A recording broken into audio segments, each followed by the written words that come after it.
سلامونه او نیکې پیرزوینې ګرانو کتونکو په دې هیله چې ښه صحت به ولرئ.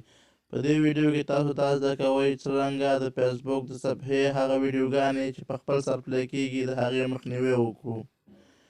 ویډیو تر پایه پورې وګورئ ترڅو په دې پوه شئ. موږ راځو او د فیسبوک اپلیکیشن دلته کولاوو.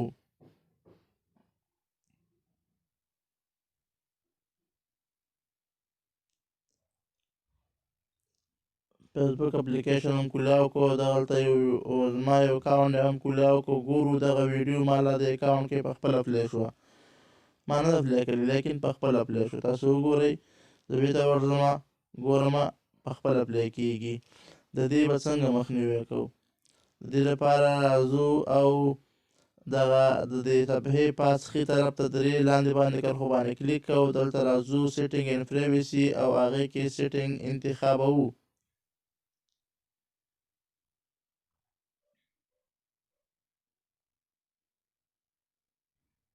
نېټ لږ سلو دی، لږ انتظار کوو تر څو دغه لیست پلی شي موږ ته یا موږ ته شو شي.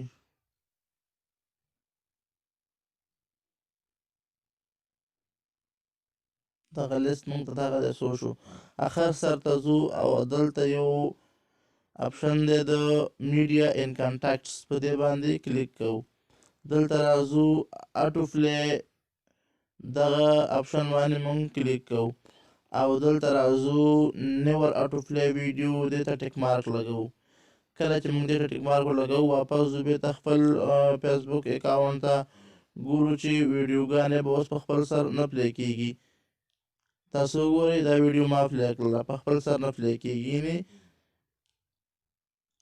وم کتو په دې هیله چې ویډیو مو د خوښې وړ ګرځېدلې وي.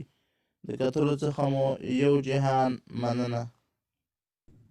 ګرانو کتونکو، د ریاض افغان افیشل چینل سبسکرایب او د بیل تڼۍ ته فشار ورکړئ ترڅو د نوو ویډیوګانو نوټیفیکیشن تاسو ته راشي.